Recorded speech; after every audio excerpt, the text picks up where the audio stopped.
Parents and relatives and friends and guests, fellow faculty, and graduates of the class of 2023. It's my pleasure to welcome you to Stanford University's 132nd commencement exercises and to the diploma ceremony in the program in international relations. And for the fathers and father figures out there, I want to wish you a happy Father's Day. I'm sure I don't have to tell you that your children are giving you one of the greatest gifts they could today, which is freedom from future tuition payments. So I'm Ken Schultz. I am a professor of political science, and I'm the faculty director of the program in international relations. I'm delighted to be joined up on the stage today by a number of faculty who teach and advise in the international relations program. So I just want to briefly introduce and acknowledge them. Yasmina Boych, a lecturer in international relations. Bert Pattenoud, lecturer in international relations. Robert Rakove, lecturer in international relations. Harold Trinkunis, who's deputy director and senior research scholar at the Center for International Security and Cooperation at the Freeman Spogli Institute of International Studies. Steve Stedman, who's senior fellow at the Freeman Spogli Institute for International Studies. And Amy Zegart, who is our senior fellow at the Hoover Institution and the Freeman Spogli Institute. And Amy is our keynote speaker. I will have more to say about her shortly. So since international relations is an interdepartmental program, many of the faculty who played a role in teaching and advising our graduates are scattered across campus today in diploma ceremonies at the Department of Political Science or economics right over there, or history or sociology and many more. We also owe a great deal of thanks to countless foreign language instructors, as well as faculty at overseas campuses. These links across disciplines, and indeed across the world, are what gives the international relations program its diversity and its vitality. So let me say a few things about the class of 2023. We're going to be honoring 58 majors and 11 minors. They are themselves an international group coming from 10 different countries.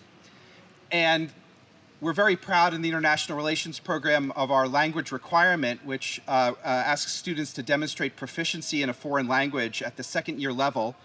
And these students have demonstrated proficiency in Arabic, Chinese, French, German, Hindi, Indonesian, Italian, Japanese, Korean, Latin, Portuguese, Russian, Spanish, Urdu, and Vietnamese. So a pretty accomplished group. And after a hiatus of a few years when, due to the pandemic, we couldn't do overseas studies, we're delighted that overseas studies is back in swing, and our students all study abroad, and this group has studied on every continent except Antarctica. I guess we'll have to work on that. 13 of them are receiving honors for doing a thesis, either in international relations or in one of the interdisciplinary honors programs. 2 of them received a Firestone Medal, which is a university award recognizing excellence for honors research. And you have a list in your program of their thesis topics, so just invite you to enjoy the variety of things that they studied. They cover pressing topics, including the workings of international organizations, the dynamics of international migration, contemporary security challenges, and the legacies of violent conflict. So it's a very accomplished group that we're delighted to be honoring today. So let me introduce our first speaker then. So I'm delighted to have as our keynote speaker Professor Amy Zegart. Professor Zegart is the Morris Arnold and Nona Jean Cox Senior Fellow at the Hoover Institution. She's also a Senior Fellow at the Freeman Spogli Institute, Professor of Political Science by courtesy, and a number of other roles. One of the roles I want to mention is that she directs the Robert and Marion Oster National Security Affairs Program, which is a program that pairs undergraduate students with mentors who come from the US military, the State Department, or intelligence agencies. And I know a number of our IR majors have taken advantage of and been enriched by that mentorship program. Professor Zegart's a preeminent national expert on US intelligence, emerging technologies and national security, grand strategy, and global political risk management. She's the author of 5 books, the most recent one being Spies, Lies, and Algorithms, The History and Future of American Intelligence, which provides a history of spying from George Washington's Revolutionary War agents to today's spy satellites. Professor Zegart also teaches a course, an undergraduate course by that same name, which is quite popular. And in addition to her academic work, she's done extensive public service, including serving in the Clinton administration's National Security Council staff and as a foreign policy advisor to the Bush 2000 presidential campaign. She's consulted with the Marine Corps, advised officials on national and local levels on intelligence, homeland security, and cybersecurity matters. Professor Zegart received her bachelor's degree in East Asian Studies from Harvard, and she earned her PhD in political science here at Stanford. In fact, we were classmates together. We graduated in the same year. For both our sakes, I won't say which year that was. So we're fortunate that she's come full circle back to Stanford and excited to have her as our speaker today.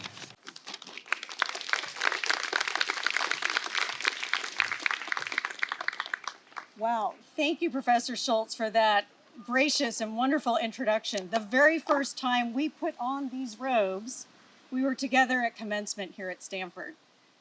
Family and friends, colleagues, what an honor it is to be here to celebrate with you the achievements of these amazing students. IR students, I'm looking at you. You are awesome. And not just because your idea of fun is doing a nuclear non-proliferation review conference with Professor Sagan, or spending an entire Saturday pretending to be the US government in my North Korean crisis simulation. You are awesome because you have devoted your time at Stanford to navigating the most complex and inexplicable world in the history of international relations, the Stanford neighborhood system. Yes, managing that difficult transition from neighborhood N to Ginkgo and neighborhood D to Magnolia, while dealing with the housing draw that sends you inexplicably to the windowless and sometimes stoveless wilds of EVGR, has prepared you well for dealing with foreign worlds and seemingly intractable challenges. IR students, you have crossed borders, literally and intellectually. Professor Schultz read off all the foreign languages you have studied while you've been here at Stanford. And you have lived everywhere from South Africa to Spain, and from Paris to Palo Alto, because for many of you, the United States is a foreign country. You've taken classes across disciplines to give you different analytic lenses to assess the challenges across our globe. Now, many of your classmates have been obsessing about how to make minimum viable products or get venture capital funding, but you have been obsessing about economic dysfunction, disaster, disease, destruction, and deception. You are drawn to chaos and crisis. You enjoy tackling the planet's most vexing challenges. The more existential, the better. Your friends may be talking about series rounds, but you're talking about security clearances. They watch Silicon Valley, you watch The Diplomat. They hear Elon and think Tesla. You hear Elon and think Starlink in Ukraine. The Kim they follow is Kardashian. The Kim you follow is Kim Jong-un. You are a special group of students drawn inexorably to doom and gloom.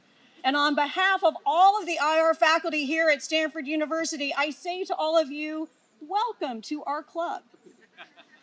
Now, as many of you know, I study US spy agencies and why they struggle to adapt to challenging and changing circumstances, whether it's the rise of terrorism before 9/11 or the rise of China and emerging technologies today.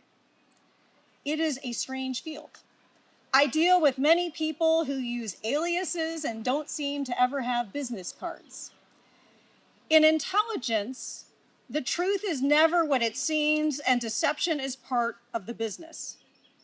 But at its heart, the study of intelligence is the study of insight. The job of intelligence agencies is to perceive the future before it's too late. Understanding why they get things wrong involves examining a fundamental question. Why can't humans see what there is to be seen, even when the stakes are high? Now, last month, as some of you students know, I invited Sue Gordon and John McLaughlin to be a part of my class. Sue Gordon was the #2 intelligence official in the United States. John McLaughlin was acting director of the Central Intelligence Agency, and before that, he led the CIA's analytic branch. Now, together, they have more than half a century tackling the thorniest threats in international security. At dinner after class with some of the students, we started talking about Ukraine. Ukraine was a stunning intelligence success. For weeks before the shelling began, Washington declassified and released a relentless stream of remarkably detailed findings about everything from Russian troop movements to false flag attacks the Kremlin would use to justify its invasion. Never before had a country released so much intelligence in such a detailed and persistent way to the world, and it was right. But Ukraine was also a stunning intelligence failure. US spy agencies believed that Russia's invasion would bring quick and decisive victory to Vladimir Putin. Kyiv was expected to last just a couple of days. The US embassy there closed and evacuated. But that's not what happened. Kyiv held, and Ukraine fought back. And for more than a year now, with their country suffering unspeakable horror, Ukrainians have surprised and inspired the world. Putin's unprovoked invasion has become a strategic blunder of historic proportion, enlarging NATO, uniting the West, and hastening Russia's demise. The question is, why did US intelligence agencies overestimate Russia's military and underestimate Ukraine? At dinner with Sue Gordon and John McLaughlin, we grappled with this question, and the conversation took a very surprising turn. We started talking about, wait for it, students, Riz. Yes, Riz, that Riz, college slang Riz, TikTok Riz. Now, John, Sue, and I had no idea what this term meant. And parents, you probably don't either, but your children do. I quickly turned to ask ChatGPT for help. Use Riz in a sentence, I wrote, and here's what it replied. I met Riz at the coffee shop yesterday, and we had a fascinating conversation about art and philosophy. So one of the students gave us an expert briefing on Riz. The etymology of Riz. It's slang that is short for charisma. Riz spread on TikTok as a cool way of talking about flirting. Am I getting this right so far? Okay, good. Riz is a noun, but it's never an adjective. A person has Riz. Nobody is Riz, or even Rizzy. But like the phrase fetch in the movie Mean Girls, Rizzy should be a thing, even though it isn't. Riz can also be used as a verb, as in she's rizzing that person up at the party. And then there's unspoken Riz. See, we got a good briefing. Someone who has unspoken Riz has a strong presence or charisma without saying a word. It's being magnetic or attractive or cool just by being you. This discussion about Riz went on for the rest of dinner. Why were two of the leading intelligence officials in the world so fixated with this college slang? I have a theory. Analysts inside and outside the US government, or any government, whether you're an intelligence official or an IR professor, we tend to focus on hard measures of power. How many tanks? How many troops? How many nuclear weapons? Oil reserves? Hard currency reserves? GDP per capita? AI data sets and compute power? We are obsessed with the distribution of power and how it's wielded, and we count things that can be counted, hard metrics. We in IR are the children of Thucydides, who wrote over 2,000 years ago about the Peloponnesian War. The strong do what they have the power to do, and the weak accept what they have to accept. Humans have always lived in a Thucydides world of unequal power, where the strong often impose their will on others. But it's not just a Thucydides world. Hard power doesn't always prevail. It doesn't always explain outcomes, and hard power often does not transform the world. Before the war, President Zelensky of Ukraine was best known as a comedian and an actor who won Dancing with the Stars in Ukraine and played the Ukrainian president on a popular television show there. He was roundly considered a lightweight by foreign policy experts. What the best minds in foreign policy failed to understand was that even though Zelensky did not have much hard power, he had serious riz. As Russian troops neared Kyiv to capture or kill him, the US government offered to help Zelensky escape. He refused to leave, reportedly saying, "I need ammunition, not a ride." 6 days into the invasion, he addressed the European Parliament by video, and he brought his interpreter to tears. When foreign leaders visited him in suits, he wore army green t-shirts and sweats with the Ukrainian trident on the chest. Zelensky has rizzed up the world. The Swiss, who never met a war they didn't want to stand on the sidelines of, have joined in the most sweeping sanctions in history. German Greens have become pro-defense. Sweden and Finland have asked to join NATO. In the US, Democrats and Republicans, who barely agreed to avoid defaulting on the debt, did agree to send $75 billion in aid to Ukraine. It's the first time a European nation has topped the list of foreign aid since Harry Truman was president, and that is before my time. It was so long ago. Exactly how many foreign policy analysts predicted this? 0. Before the war, the world thought Zelensky was the Ukrainian Will Ferrell. He turned out to be the Ukrainian Winston Churchill. What's the secret sauce in Riz? I think it's confidence mixed with optimism. It's seeing opportunity in darkness and believing that you can bend the arc of history.